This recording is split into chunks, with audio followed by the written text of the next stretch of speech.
Well, c'est Périscope, la passerelle culturelle, le convoi naturel qui se révèle. Well, mi bonne nouvelle, c'est un vent de fraîcheur qui souffle sur nos cœurs. La voix des défricheurs, l'expression des acteurs. Well, regardez, well, ça c'est well, Périscope avec Fly nous paraît en ouaille. Well, zot pouvez virer, well, Périscope avec Fly, la Guyane, ça cabaye. Si t'as les well, fait Périscope, vini well. Si t'as pas well, t'as pouvais virer well. Périscope vend en voile la fraîcheur culturelle présentée par Airwell. C'est un vent de fraîcheur qui souffle sur nos cœurs. L'abondance des couleurs, des nuances en douceur. Well, regardez, well, ça c'est well, Périscope avec Fly nous paraît en ouaille. Well, zot pouvez virer well, Périscope avec Fly à la bête à cabaye. Wow, wow, wow. Ouais. Wow, wow, wow, wow. Ouais. Wow, wow, ouais. Wow, wow, wow. Ouais. Wow, wow, Ouais. wow, wow, wow. Ouais. Wow, ouais. Wow, ouais. Alors, je suis Yvette Kouadjani, formatrice référente à l'école de la deuxième chance. J'ai été la formatrice qui a accompagné les jeunes dans ce projet de groupe en partenariat avec la maison d'édition Atipa et monsieur Éric Médaille, porteur du projet. D'accord. Et vous êtes collaboratrice ici à l'école de la deuxième chance? Oui, je suis ici aujourd'hui depuis un an aujourd'hui. D'accord. Voilà. Qu'est-ce qui, à titre personnel, qu'est-ce qui vous a motivé pour embrasser ce challenge-là, être là pour donner des opportunités à des jeunes qui ont déjà douté, qui ont déjà erré, qui ont déjà galéré et qui là se disent, là, il faut que je saisisse ma chance. Alors, vous parlez En général, du métier. votre métier à vous, D'accord. voilà. Alors, faut savoir que plus jeune, j'ai toujours voulu devenir professeur des écoles. C'est comme cela. Et avec le temps, j'ai commencé à m'intéresser au métier du social. J'ai occupé un poste en tant que chargée de clientèle et assistante administrative, des métiers qui me plaisent, mais je trouvais qu'il me manquait quand même quelque chose. C'est-à-dire que même si il y avait ce côté où il y avait le contact avec les clients, je trouvais que ce que moi j'aimais, c'était vraiment partager. D'accord ? Je veux vraiment partager mon expérience, partager mes savoirs, mes connaissances. Et en fait, c'était ce qu'il me manquait dans ce métier. Avec le temps, j'ai participé à des informations collectives parce que je souhaitais me réorienter. Donc je visais le métier de conseillère en insertion professionnelle ou le métier de formateur. Au début, j'avais des appréhensions malgré mes recherches, etc. J'ai réalisé des enquêtes métiers et avec le résultat de tout ça, j'ai choisi la formation FPA, donc formateur professionnel pour adultes, qui, au début, j'avais beaucoup d'interrogations et avec le temps, tout a pris forme et tout s'est aligné. Aujourd'hui, ce que je peux dire et ce que je retiens, c'est que j'ai trouvé ma voie d'avenir. J'ai trouvé ma voie et je travaille pour me perfectionner parce que oui, je rencontre quand même aujourd'hui des lacunes. L'accompagnement, ce n'est pas un métier évident parce qu'on travaille avec des personnes, d'accord, des personnes parfois qui sont elles-mêmes perdues, des personnes qui savent ce qu'ils veulent faire mais n'ont pas les ressources ou ne savent pas comment les différentes étapes par lesquelles il faudra passer pour atteindre cet objectif. Alors je ne dis pas que je sais tout, mais en fait ce métier, c'est un métier assez empirique, riche, voilà, riche et un métier intéressant parce qu'on continue justement d'apprendre. Voilà, on continue d'apprendre. Par exemple, si je dois accompagner un jeune, je donne un exemple comme ça, par exemple, je sais pas moi, dans cette démarche de CAF. Voilà, je donne un exemple comme ça. De vie pratique. Voilà, un exemple pratique. Mais par exemple, moi, il y a des démarches que je n'ai jamais réalisées, des démarches de CAF. Ben voilà, pour moi, ça va devenir un nouveau challenge, une nouvelle occasion de m'informer, parce que nous, en tant que formateurs, on doit aussi réaliser des veilles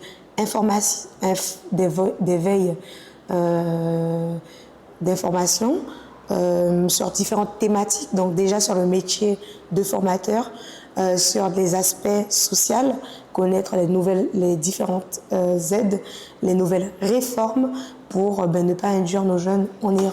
D'accord. Voilà. Et quelque part, c'est motivant parce que finalement, vous êtes... Motivant et passionnant. Oui, passionnant.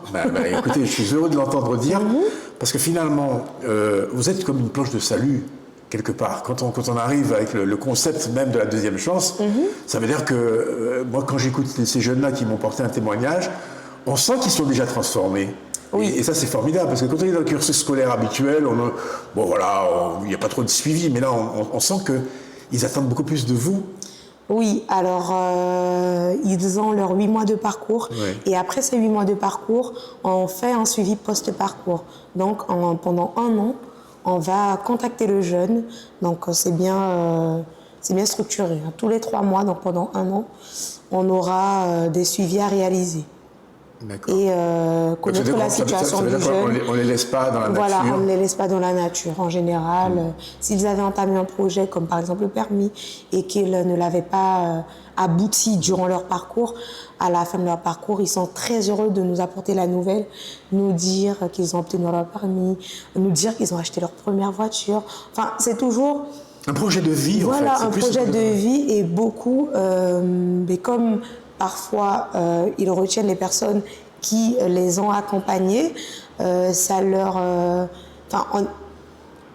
fait du bien quand même de sentir pouvoir qu'ils touchent la réalité de l'autonomie en fait. Exactement, qui sont écoutés et des personnes qui, comment le dirais-je, des personnes qui sont ravis, en fait, contents de voir leur évolution. Oui. Je pense qu'eux-mêmes, ils le ressentent et le savent. Donc, ils n'hésitent pas à nous en informer. Et c'est ce qui crée des liens. Ils encouragent d'autres jeunes qu'eux connaissent aussi à intégrer le dossier. Et en fait, c'est merveilleux tout ça. Mais c'est super. Merci de partager ça avec nous.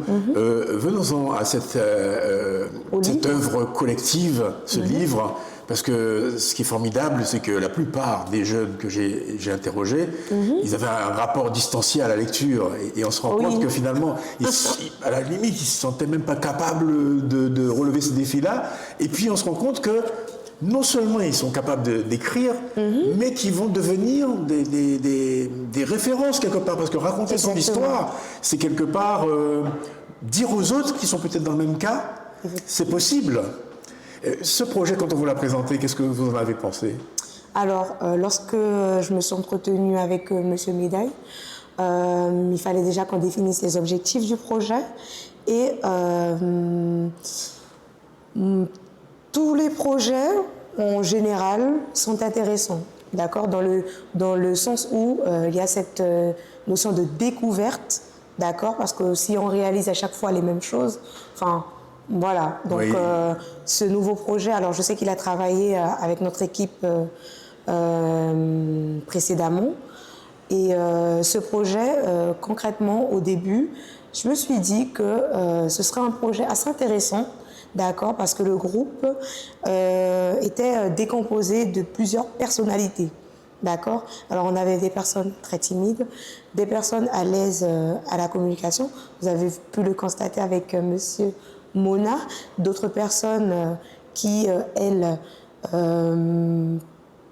timides, introverties, n'avaient pas cette aisance à prendre la parole ou même à s'exprimer d'eux-mêmes. Parce que oui, on réalise des entretiens souvent avec les jeunes et parfois, ce n'est pas évident, d'accord. Mais voilà, c'est le travail, le challenge. Et avec ce livre, j'ai aussi constaté qu'il y a eu de l'évolution, d'accord. Par exemple, je vois un jeune en début de parcours et aujourd'hui, on fait un parcours qui est beaucoup plus à l'aise même avec ses camarades, qui est beaucoup plus à l'aise avec l'équipe, qui lui, avant, qu'il fallait aller chercher, aujourd'hui, c'est lui qui vient toquer à nos portes. Donc, je trouve que ce projet leur a permis de gagner en confiance en soi, en estime de soi, et d'un côté, s'exprimer, d'accord, s'exprimer de soi est pour moi le meilleur moyen de développer son développement personnel. Alors moi, ce que je trouve formidable, c'est l'hyperbole qu'on peut faire à partir de ce beau projet, parce que en fait, quand on voit la plupart des histoires, on part presque de la voie de garage, parce qu'ils sont dans une impasse, etc., à la voie d'avenir. Et rien que de le dire, vous voyez, je ne suis pas en train de tricher. Je vous le dis, c'est quelque chose que je ressens, parce qu'il n'y a pas de motif d'espoir. On se rend compte que parfois, pour certains, eh bien, on ne mesure pas combien un obstacle peut être infranchissable pour celui qui n'a pas les outils. Exactement. Celui qui est un peu laissé sur le bord du chemin. Et de lire ça, ben, c'est réconfortant. Comment vous avez réussi à les accompagner pour l'accouchement? Parce qu'il y a le moment de la conception. Alors, ça n'a pas toujours été chose facile parce que c'est vrai que lorsqu'on leur a présenté le projet, au départ, ils étaient réticents, ce qui est compréhensible. Hein. Je pense que toute personne, même personne adulte, aujourd'hui, on leur présente un projet, il y a quand même un temps de réflexion. D'accord, surtout cette vision, donc pouvoir se projeter. Au fur et à mesure, durant les différents modules qui ont été mobilisés avec les différents formateurs, ils ont pu travailler ce projet. Donc, par exemple, en numérique, travailler la mise en forme du texte, donc le taper. Au départ, ils ont commencé à rédiger le texte avec Monsieur Médaille, l'intervenant, et moi-même. On n'a pas tout de suite démarré avec le texte, avec leur texte. On leur a présenté un ouvrage de Monsieur Médaille et d'autres. Ils ont travaillé les styles qu'il pouvait y avoir dans les œuvres, lire différentes œuvres, travailler tout ce qui est métaphore, les figures de style, etc. Qui, eux, avec toutes ces informations, maintenant, devaient appliquer. Comme je l'ai dit, ce n'était pas chose facile, mais ils ont été bien encadrés, supervisés par la maison d'édition. Il y a eu d'autres intervenants que Monsieur Médaille et l'équipe pédagogique qui a su s'investir et s'impliquer dans ce projet. Vous avez lu la fierté dans leurs yeux, parce que de tenir en main le livre, ça provoque chez eux une forme d'accomplissement, en fait. Alors oui, donc dès aujourd'hui, dès que Monsieur Médaille est arrivé avec le bouquin et les a posés sur le livre, sur la table, pardon, ben, les jeunes ont déjà commencé à récupérer le livre, à regarder et puis à visualiser les images. Aujourd'hui, ça a été la présentation du livre parce qu'ils n'avaient pas encore un visuel. Et ils étaient contents. Voilà, je peux dire qu'ils étaient contents, ils étaient fiers d'eux. Et aujourd'hui, je pense que c'est avec une grande fierté qu'ils peuvent tenir ce livre en main. Tout a commencé lorsque je suis rentré en métropole dans ma famille. Au début, mes proches m'ont bien accueilli. Tout le monde était gentil. Mais au bout de 3 mois, leur comportement a changé. Ils sont devenus plus distants. Un jour, j'ai décidé d'organiser une réunion de famille pour savoir ce qui se passait. Ils m'ont alors reproché d'être dans ma bulle, de traîner trop à la maison, d'être trop flemmard. Et ils m'ont dit que je n'avais rien à faire ici. Salut Marvik, ça va? Ça va, Fly, et vous? Très bien, merci. Merci d'avoir accepté l'invitation de Péiscope et puis de bien vouloir nous parler de cette aventure d'écriture. Comment l'idée est arrivée jusqu'à vous, Marvik? L'idée est venue jusqu'à moi parce que par rapport à l'EDC. L'EDC, c'est eux qui nous ont proposé ce projet et on a accepté, on a dit oui, pourquoi pas, parce que on s'est dit, bon, on n'est pas des écrivains en herbe, mais on peut faire quelque chose quand même. D'accord. Alors Marvik, avant ça, quel rapport vous entreteniez avec la lecture? Est-ce que vous étiez un lecteur? Est-ce que vous aimiez les livres? Est-ce que vous lisiez? Non, je ne lis pas. En vrai, de vrai, je ne lis pas, mais je suis plus sur les réseaux sociaux. D'accord. Ça veut dire que régulièrement, vous vous tenez informé de l'actualité par quel réseau Instagram, TikTok Soit TikTok, ou soit Instagram, ou Facebook, parce qu'il y a beaucoup de jeunes qui n'utilisent pas Facebook, mais moi j'utilise toujours Facebook. Et ensuite, il y a WhatsApp aussi, parce que WhatsApp, des fois, il y a des infos qu'on nous transmet par WhatsApp, donc oui. mais ça vous arrivait de produire des posts, d'écrire des choses ou pas? Non. Même pas. C'est juste pour lire ce qui se passe un peu dans le monde. D'accord, donc vous n'étiez pas un acteur, vous étiez plutôt un consommateur de contenu. Voilà, j'étais un D'accord. consommateur plus. Donc ça veut dire quand même que ça vous a demandé un effort pour vous mettre à écrire là. Oui, effectivement. C'était pas facile parce qu'au début c'était compliqué. Au début on était un peu hésitant, on s'est dit bon on va pas raconter notre vie comme ça, mais après on s'est dit pourquoi pas. Ouais. Bon, après, il faut se lâcher un bout d'un moment. Il faut se dire que voilà, c'est pour un petit moment, c'est un petit moment entre nous. C'est de formateur à intervenant à stagiaire. Donc, on s'est dit, bon, faut mieux se lancer, quoi. Enfant, j'avais un rêve. Devenir un grand coiffeur reconnu et travailler avec de grands artistes. Mais la vie a eu raison de ce songe.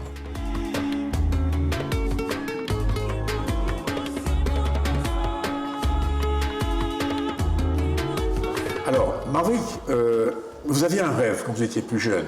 Oui.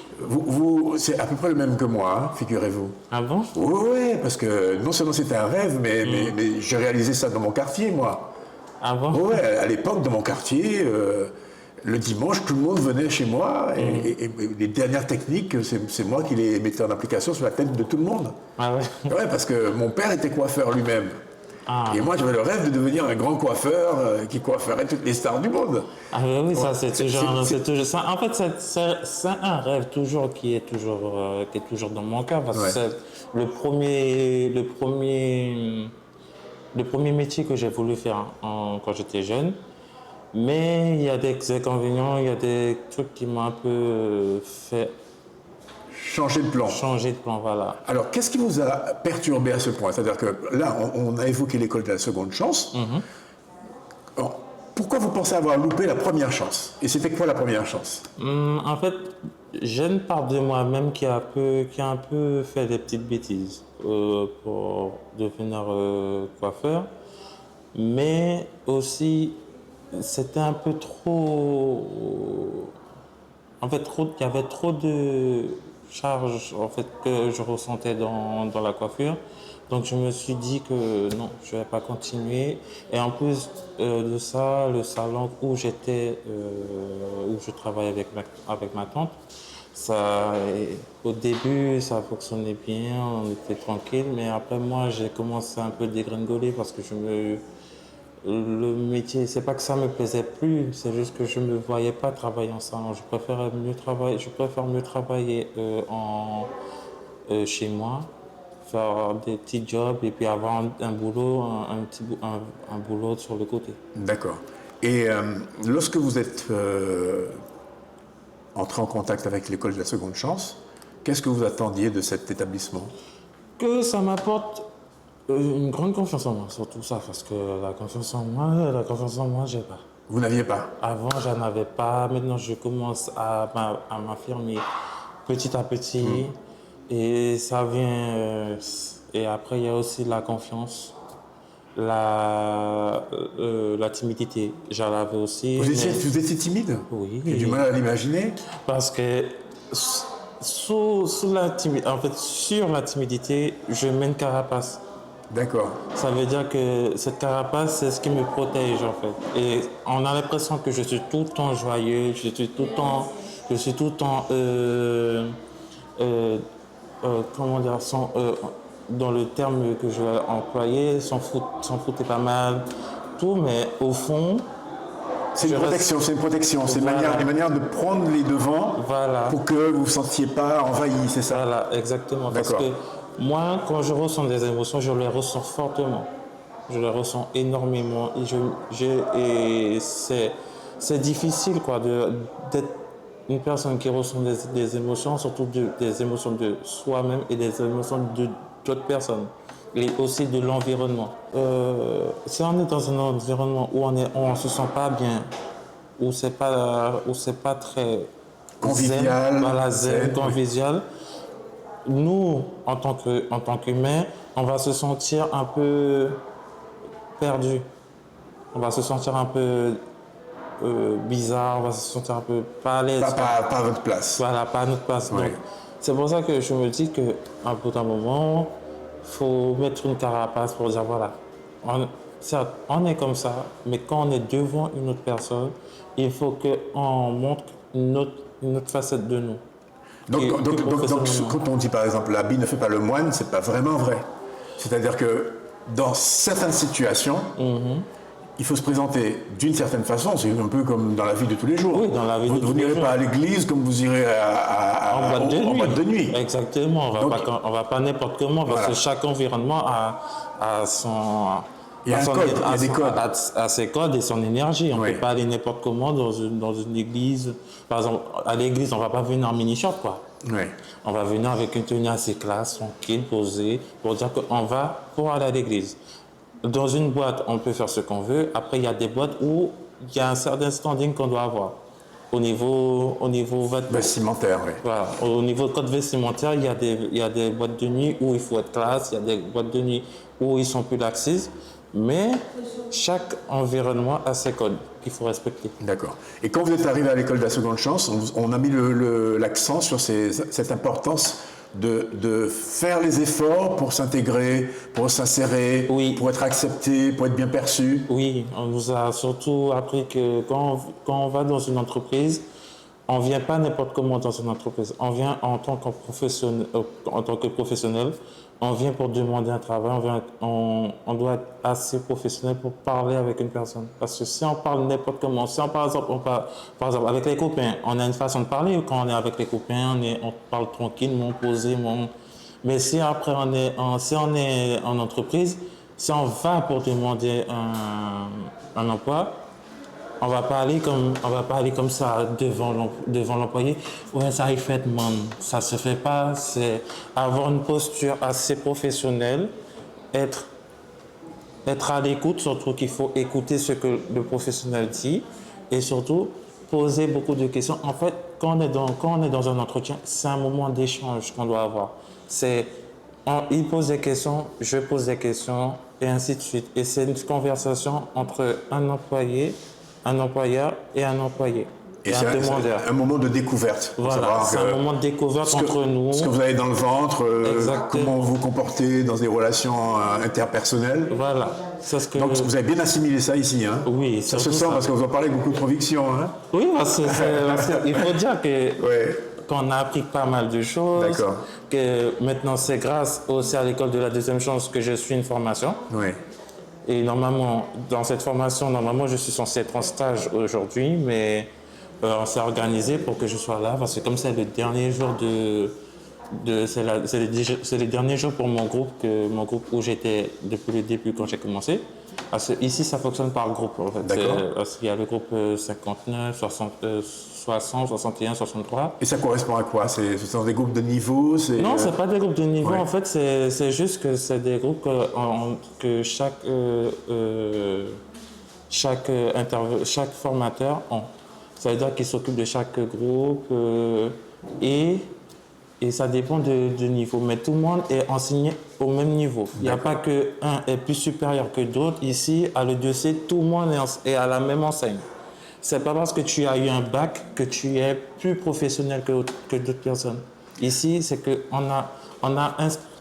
les formateurs ont instruit que tu peux avoir ce que tu veux, mais tu es toujours au même niveau. Alors Marvick, vous étiez en métropole avant. Oui. Et qu'est-ce qui a motivé votre retour en Guyane? Ce qui a motivé mon retour en Guyane, c'est que le pays me manquait d'un côté, parce que j'ai fait quand même 8 ans là-bas, et 8 ans, presque 10 ans, donc je me suis dit non, à un moment il faut que je retourne chez moi. et que je veux montrer qu'un Guyanais n'est pas forcément obligé de réussir en métropole. Il peut réussir chez lui. Il n'est pas obligé d'aller faire il n'est pas obligé de se déplacer pour faire 8000 km pour aller jusqu'en métropole et ensuite dire que voilà, j'ai eu mon diplôme en métropole. Non. Il faut montrer aux Guyanais d'ici qu'un Guyanais est capable d'évoluer dans son pays, il est capable de montrer qui il est et qu'il soit fier de ce qu'il est. Alors, c'est un peu le fil conducteur de votre histoire, l'histoire que vous racontez. Voilà. Et ça a été difficile pour vous d'accoucher de cette histoire-là? Non, en fait, au début, oui. Au début, ça a été difficile parce que c'est pas une histoire que je peux raconter à n'importe qui, en fait. Moi, j'ai mes secrets, comme tout le monde a ses secrets. Donc, c'est compliqué de dire à haute voix ce qu'on pense au fond de nous. Mais je vais vous dire quelque chose, Marguerite. Maintenant, tout le monde sera au courant. Oui. Parce que c'est écrit. Oui, c'est écrit. Et quand c'est écrit, c'est maîtrisé. Oui. Il y a ce qu'on appelle la littérature. Exactement. Et donc, du coup, vous mettez à la portée de tous une histoire que vous ne déliez pas auparavant raconter spontanément. Exact. Ben, vous avez franchi le pas de l'oralité à l'écriture. Et c'est une belle expérience pour vous. Oui. Ça vous donne envie d'écrire maintenant ou pas? Écrire, c'est un grand mot, mais lire des livres, oui. D'accord. Donc, est-ce que vous avez lu les histoires de vos camarades, ceux qui ont écrit De mes camarades, ouais.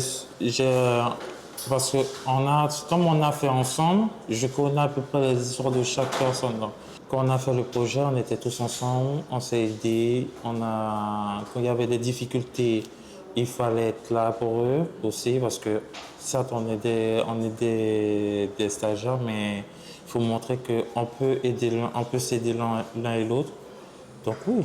Donc il y a eu à la faveur de ce projet, une expérience de solidarité. Exactement. Vous vous êtes souciés les uns des autres, vous avez pris soin les uns des autres. Oui. Et vous vous sentez solidaire sur la création de cet ouvrage. Cet ouvrage raconte chaque version de chaque personne de leur histoire, mais ce projet a apporté une solidarité entre nous. Ce projet a apporté que, certes, on n'est pas seul dans le monde, on a des personnes sur qui compter et peu importe la difficulté, on peut toujours réussir, même si c'est difficile, mais il faut monter comme on apprend toujours. Eh bien, merci beaucoup. Voix d'avenir, ça s'appelle. Exactement. Et comment vous le voyez, votre avenir? Vous voyez comment dans 10 ans? Ben, là, le fait que j'ai commencé une formation en tant que conseiller vendeur voyage à Camas Formation à Carrefour Market, ben là, je me vends en tant que conseiller, avoir le contact avec les clients. Ça, j'aime bien. Qu'est-ce que vous avez appris ici de l'accueil? Comment l'accueil idéal quand on fait votre métier, c'est quoi? Quel comportement on doit avoir quand on doit accueillir du public? Être souriant, surtout très souriant, parce que moi j'ai un défaut sur ça, c'est que je souris pas assez des fois devant les clients, mais je dois apprendre sur moi et sourire. Être à l'écoute, être attentif, il faut rassurer son client parce qu'on peut pas laisser un client, par exemple, là, et puis on se dit, bon, on va laisser le client on va la laisser faire ses affaires toute seule. Non, on est des conseillers. On est des conseillers en agence pour un voyage. On doit être muni de tous les outils qu'il faut. Alors, vous êtes plutôt chat ou chien? Plutôt chat. Plutôt chat? Oui. Alors, vous allez tenir compte de ce que je vais vous raconter. Et j'ai eu un entretien avec une artiste qui me disait que dans le domaine de l'accueil, oui, il vaut mieux être chien. Je vous dis pourquoi. Pourquoi? Parce que le chat, il n'en fait qu'à sa tête. Il est un peu pédant. Vous avez un chat, par exemple, c'est quand il veut, c'est quand il est disponible, voilà, il ronronne s'il veut, puis s'il a faim, il revient. Alors que le chien, si vous partez, vous allez au jardin. Si vous rentrez, si vous êtes sale, il court, il remue la queue, il est content de vous voir.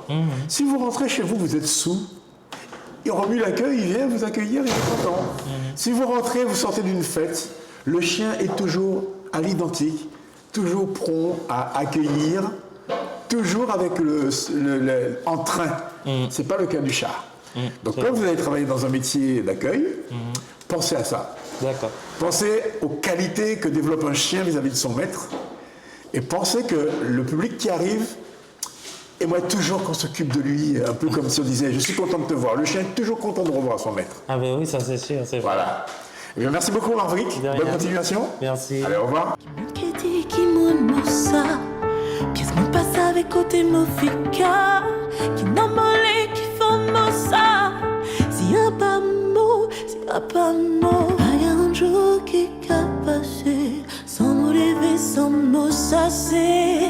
Qui moun ça, qui moun ça, qui moun ça, qui moun ça, qui moun ça, qui moun ça, qui moun ça, qui moun ça, qui moun ça, qui moun ça, qui moun ça, qui moun ça.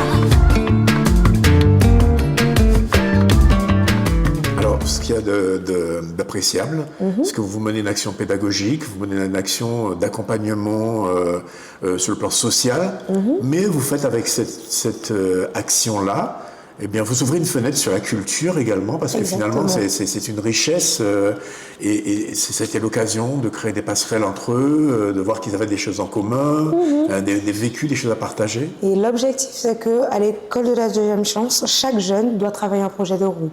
Le projet de groupe va venir déjà travailler cet esprit de cohésion et aussi les permettre à chacun d'apprendre à se connaître.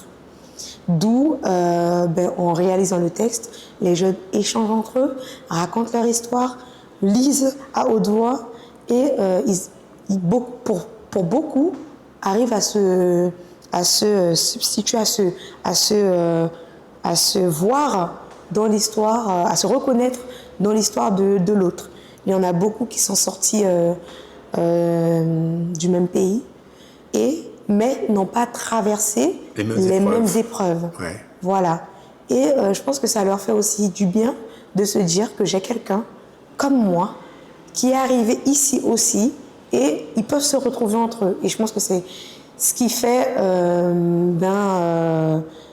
Le ciment. Voilà. Oui, et puis aussi, c'est une belle façon de montrer que plusieurs voies sont possibles pour arriver à un résultat d'excellence finalement. Exactement. Même dans la difficulté, on peut aborder les issues de façon différente. Et s'enrichir de ça.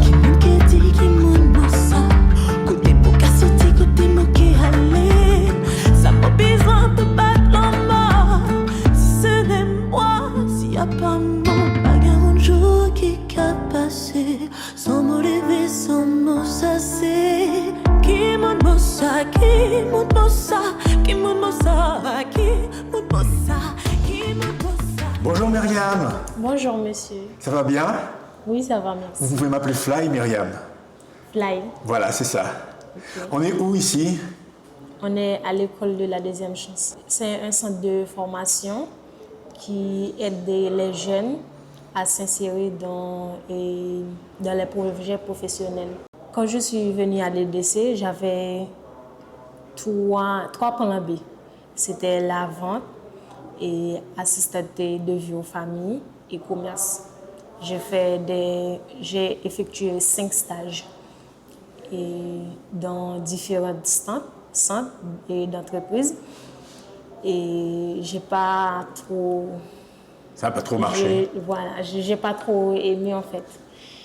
Et puis après, j'ai effectué mon dernier stage dans une crèche à Molika, crèche Tidoudou.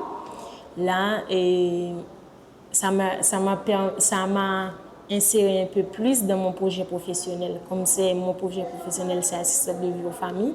Là, il me reste un autre stage à effectuer et avec les personnes âgées. Alors, quand vous êtes venu ici, à l'école de la deuxième chance, ça veut dire que vous pensiez que vous aviez échoué quelque part. Qu'est-ce qui n'avait pas marché?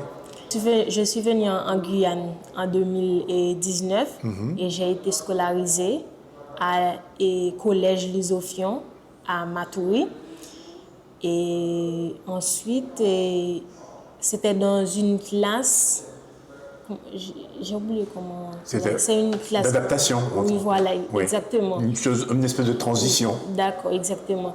Et puis après, j'ai été en classe de 3e. Et comme j'habitais à Montluca à l'époque, et le trajet, c'était un petit peu compliqué. Et puis on m'a transférée dans l'école Justin Kataé. J'ai effectué mon 3e là. Et puis après, dommage, j'avais pas trouvé de lycée, tout ça.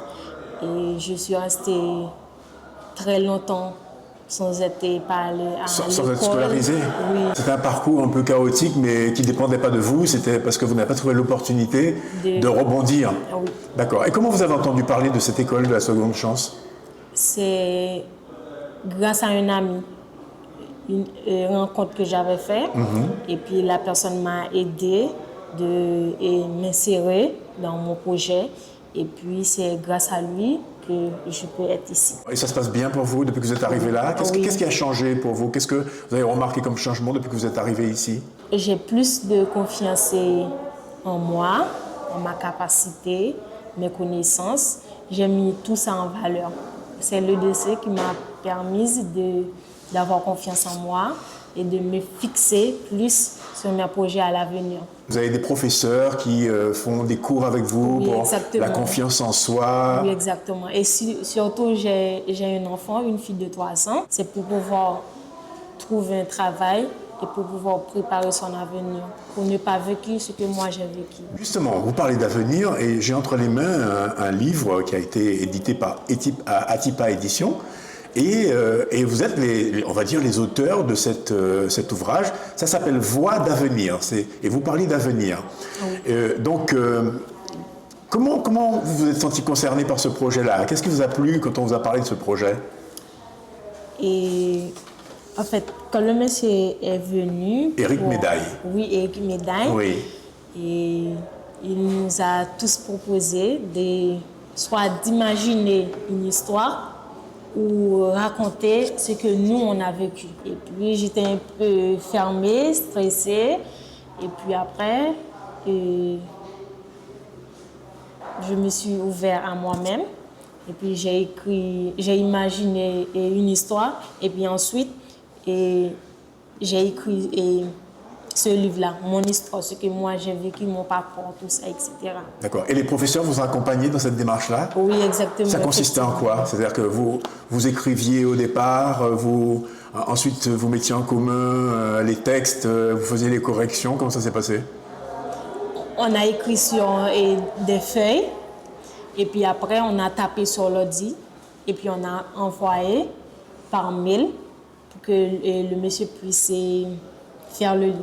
Mais en gros, l'histoire parle de quoi? Ça parle de vous, mais ça parle de quoi? Ça parle de ce que j'ai vécu quand j'ai quitté mon pays. D'accord. Je suis haïtienne. D'accord. Vous habitiez où en Haïti? En Haïti. Oui, vous étiez où? Dans quel secteur en Haïti? À Port-au-Prince. Mais qu'est-ce qui a motivé votre départ? Quand vous avez pris la décision de partir, qu'est-ce qui s'est passé dans votre tête? Pourquoi vous avez décidé finalement de partir? Pour avoir une nouvelle vie meilleure, pour pouvoir aider ma famille qui sont en Haïti, qui sont dans le besoin. Et vu actuellement la situation là, c'est un peu compliqué. Il faut que je puisse trouver un travail pour les aider.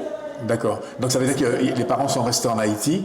Oui, et moi, c'est grâce à ma soeur que je suis venue en Guyane. Elle habitait déjà à Guyane, elle? Oui, exactement. Elle m'a fait venir ici.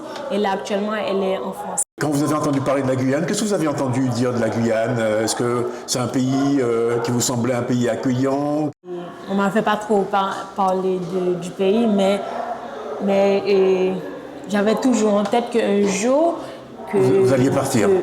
Que ma soeur, et j'avais espoir quand même. Pour vous, d'avoir réussi à vous adapter, à dépasser la difficulté de se déplacer, vivre loin de sa famille quand même.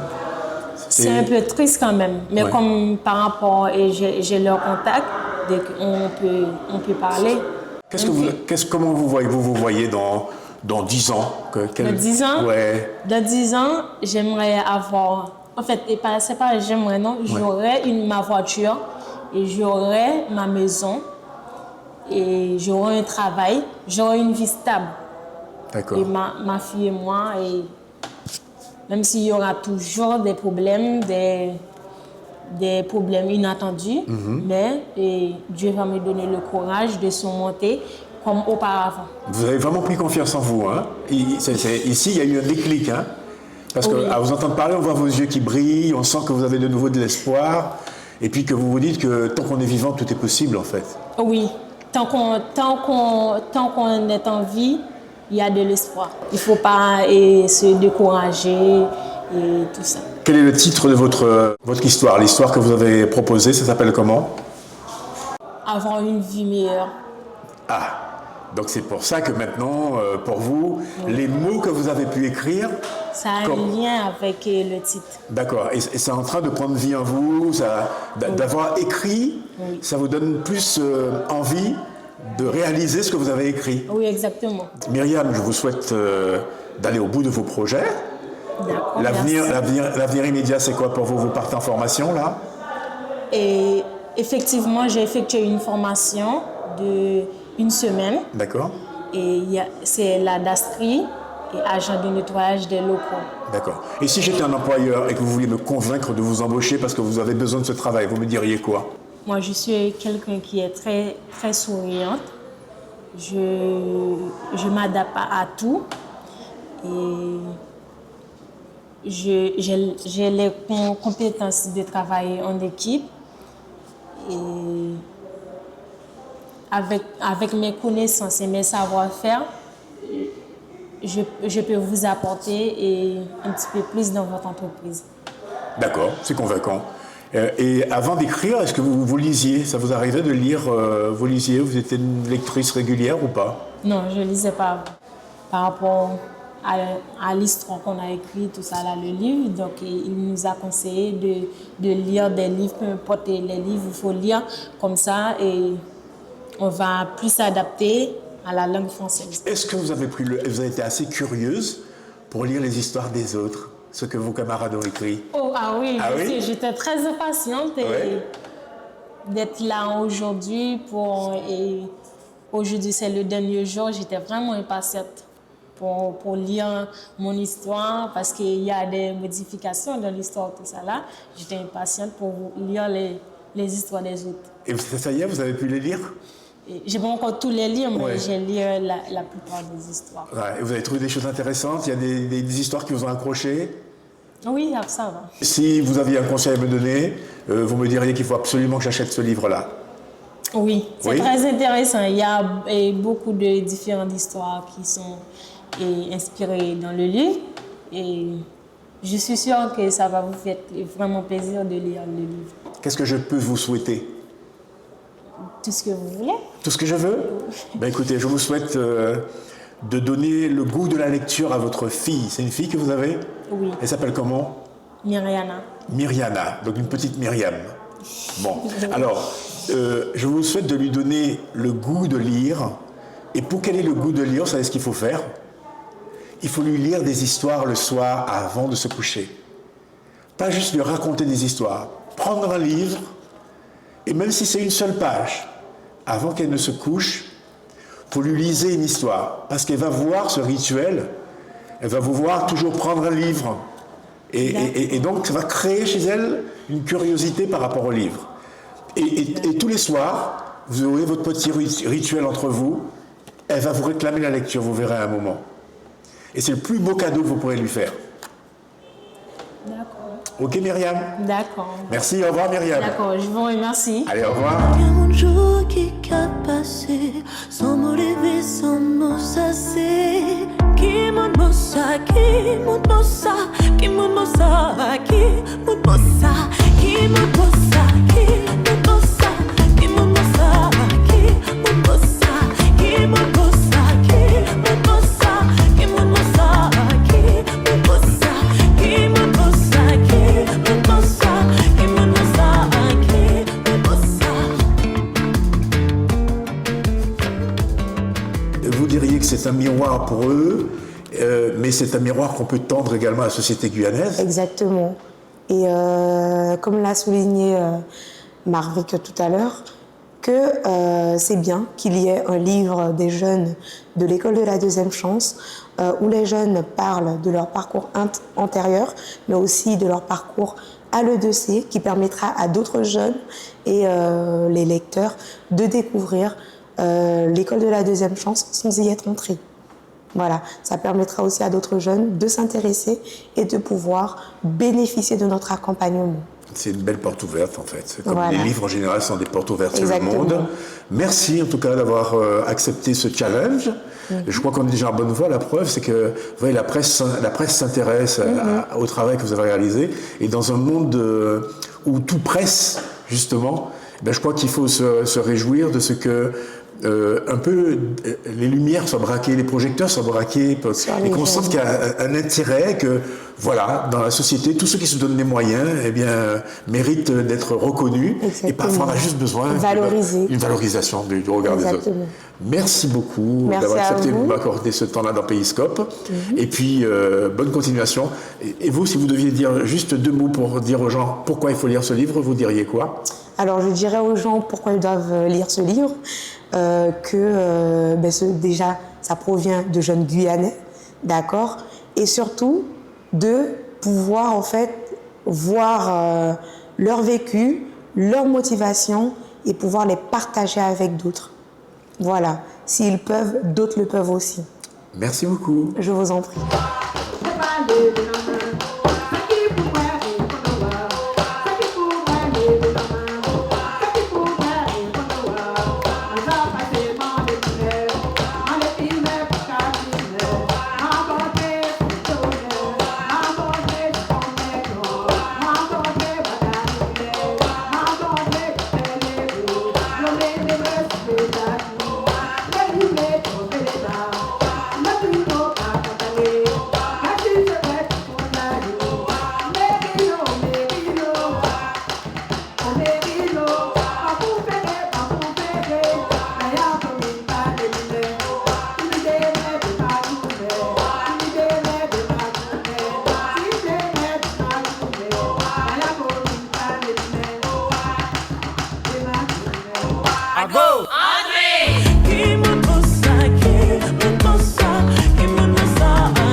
T'es qui toi au juste?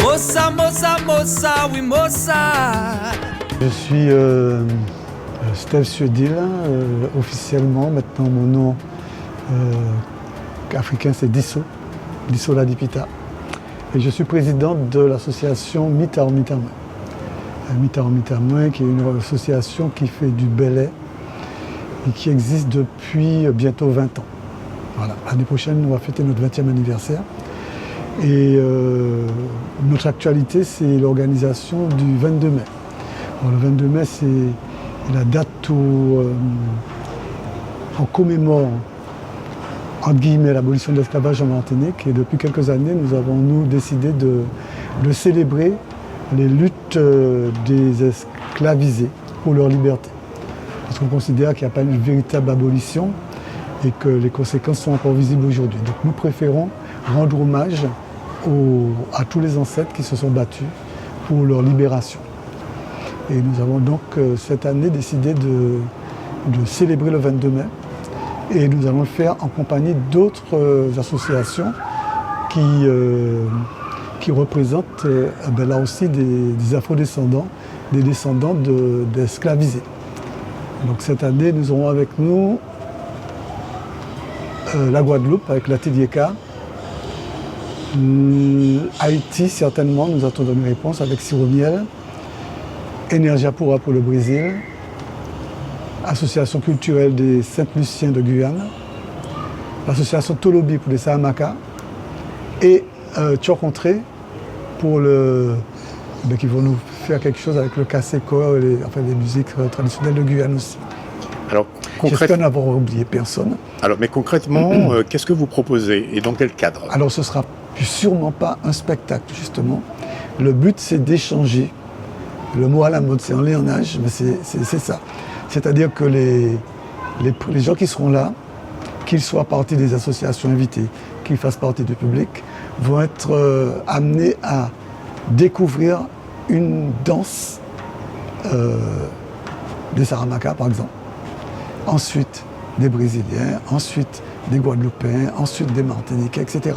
Ce sera vraiment on va apprendre une pratique ancestrale ensemble. Donc vous avez choisi plutôt le mode de la transmission sous forme d'atelier. C'est ça, c'est-à-dire qu'au fur et à mesure, chaque association va initier l'ensemble du public à une danse. C'est une manifestation qui est ouverte, au contraire. Nous attendons qu'il y ait du public, des gens qui viennent assister et surtout participer. Voilà. Ça se passait où? Ça va se passer à l'école Gilberte Briquet, anciennement Saint-Michel de Matoury, de 19h à 23h précise. Et il y aura possibilité de se restaurer sur place. Voilà. Et l'association Mi-temps, Mi-temps moins va proposer aussi un atelier. Tout à fait, c'est-à-dire que bien sûr, nous aussi, nous allons initier le public à une danse, une pratique qu'on n'a pas encore bien déterminée, on est en train de chercher, encore en train de choisir, mais oui, bien sûr. Et dans les différentes figures du Bélé, ou de la musique traditionnelle martiniquaise, est-ce qu'il y en a une qui plus particulièrement dit quelque chose de l'époque de l'esclavage? Les grands anciens en parlaient. Il y a un mot qu'ils disaient qui était important, c'est que soirée Bélé, c'est l'Omesneg. Ce qui veut dire que la soirée Bélé, c'était pas simplement un endroit où on s'amusait, mais il y avait une grande part de spiritualité dedans. Avec l'idée de la communion également. Exact. Et il y avait aussi, dans certaines chansons, on retrouve des traces de cette période et aussi de la période d'après. Voilà. Alors on sait que tu es chanteur.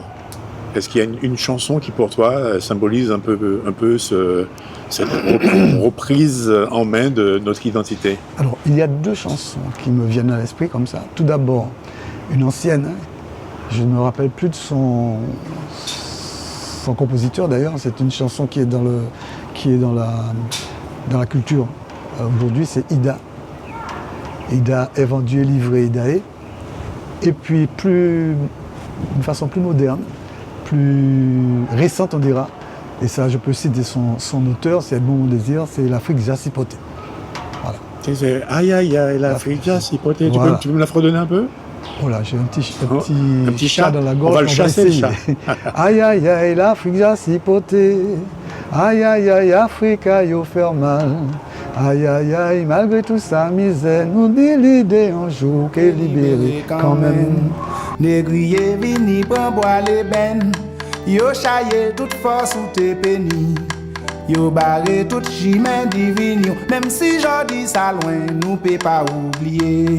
Aïe aïe aïe, l'Afrique a si porté, oh yo yo, l'Afrique a yo fait mal. Aïe aïe aïe, malgré toute sa misère, moi ni l'idée un jour. Boy, boy, Africa, why, you feel mal. Boy, boy, Africa, moi dis l'idée un jour qu'est libéré quand même. Africa. Voilà. Ouais, donc c'est sur un album de Edmond Mondésir. Je cherche le nom du groupe qui l'accompagne. Belenou. Voilà, le groupe Belenou et Edmond Mondésir. Voilà. Il y en a d'autres, hein, oui. Mais bon, c'est ces deux-là qui me viennent à l'esprit. Il y a Yotiri Chenlan, etc. Il y a d'autres chansons qui parlent de cette période. Il y a Vendémé, donc Yéoulo, de Tiaoul, et voilà, il y a des chansons. Revenons sur l'événement du 22 mai. Le 22 mai, c'est un vendredi, donc ça se passe le soir. C'est un vendredi, donc ça se passe sur le temps de répétition de l'association, qui nous répète tous les vendredis à 19h, au même endroit, donc à l'école Gilberte Briquet. Voilà. Alors il faut arriver à l'heure, parce qu'on essaie justement de faire en sorte de respecter un timing. Chaque association aura une vingtaine de minutes pour s'exprimer et pour faire participer l'ensemble du public. Et on va commencer par un échauffement collectif. Ce serait bien que tout le monde soit là pour découvrir ensemble, pour s'échauffer ensemble, quoi. Et après, on y va. Et il n'y a pas une association qui va regarder les autres. Il puisque les associations seront tout le temps en action. Donc on est à la fois acteur et voilà. On initie initiateur. et on initie. Ouais. L'objectif, c'est de se rencontrer, de célébrer ce moment-là. Et puis, de toute façon, nous participerons à tous les autres événements qui seront organisés dans cette période, puisqu'on sait très bien que le 22 mai, ça a commencé la Martinique, mais ensuite il y a la Guadeloupe, ensuite il y a la Guyane. Donc à chaque fois qu'il y aura un événement et nous serons conviés, nous serons là. Alors, Mita en Mita moins, ça veut dire quoi exactement? Alors, Mita en Mita moins, il y a. Alors, c'est pas moi qui suis l'auteur du nom de l'association, mais il y a un clin d'œil à la démarche des femmes, c'est un clin d'œil. Et c'est aussi Mita en Mita moins, c'est voilà ce que moi je présente et voilà ce que toi tu présentes, mais nous pouvons nous rencontrer ensemble. Voilà. C'est l'esprit de la soirée que vous proposez, c'est exactement ça? Tout à fait. Et en fait, j'ai presque envie de conclure en disant, ça va être Mita-nous. Ça va être Mita-nous et ça va être Rounlam et la Vérotte aussi. Voilà. Bien. Rappel du rendez-vous alors? C'est le vendredi 22 mai, 19h, à l'école Saint-Michel, Gilbert Briquet de Matoury. Et c'est gratuit? C'est gratuit, restauration. Par contre, la restauration sera payante. Voilà. Oui, c'est normal. Ouais. C'est une association. Exact. Il faut s'organiser. Est-ce que tu veux rajouter quelque chose? Non, on espère qu'il y aura du monde et que ça va se passer dans une bonne ambiance, une ambiance de solidarité, une ambiance de respect, une ambiance de spiritualité aussi. Voilà. Tu as pu te rendre à la rencontre organisée par Chocontré ou pas? Si, j'y étais. J'ai vu ce qui s'est passé, ça s'est très bien passé. C'est pas la première fois qu'ils organisent ça. Il y avait une petite coupure, mais ils sont coutumiers du fait. Et d'habitude, la Mita en Mita moins participe. Cette année, on a eu un petit problème de disponibilité, mais on était là quand même individuellement. Ces rassemblements-là sont intéressants et sont importants. Et ça nous permet d'une part, pour la Guyane, de mettre en valeur ses cultures et pour l'ensemble des communautés de se rencontrer et de découvrir la culture guyanaise, mais aussi montrer ce que nous pratiquons aussi. Voilà. Alors, pour terminer, ce mois-là est un mois de commémoration. Il y a beaucoup d'événements. Qu'est-ce que tu aimerais qu'on retienne de cette mobilisation, de cette sensibilisation? Que rien n'est acquis. Ça va surprendre, mais quand je vois ce qui se passe dans le monde aujourd'hui, je me dis qu'il faut faire attention et que rien n'est acquis. Ce mois-ci, c'est un mois de commémoration, mais parce qu'il est lié à des événements qui se sont passés pendant cette période. Et si on regarde bien, nous avons, dans les temps anciens, mais aussi dans les temps plus récents, on a beaucoup de luttes qui se sont parfois terminées par des drames, notamment en Guadeloupe, en Martinique, en Guyane. Et donc, c'est un mois qui est chargé. J'attends une présence importante du public. Alors d'habitude, on a des gens de tous les âges, donc il y aura quelques chaises qui vont quand même être réservées pour les personnes plus âgées qui voudraient quand même assister, mais la plupart de l'espace sera consacré à la pratique. C'était Mita en Mita moins. Merci d'être passé dans Périscope. Merci beaucoup. Et je vous souhaite du succès pour votre manifestation et à très bientôt. À bientôt. Well, c'est Périscope, la passerelle culturelle, le convoi naturel qui se révèle. Well, mi bonne nouvelle, c'est un vent de fraîcheur qui souffle sur nos cœurs. La voix des défricheurs, l'expression des acteurs. Well, regardez, ça c'est Périscope, avec Fly nous paraît en noir. Zot pouvez virer Périscope, avec Fly la Guyane ça cabaye. Si t'as les Périscope vini si t'as pas t'as pouvez virer Périscope vendant voile, la fraîcheur culturelle présentée par Airwell. C'est un vent de fraîcheur qui souffle sur nos cœurs. L'abondance des couleurs, des nuances en douceur. Regardez, ça c'est Périscope, avec Fly nous paraît en noir. Zot pouvez virer Périscope, avec Fly à la bête à cabaye. Oh, oh, oh.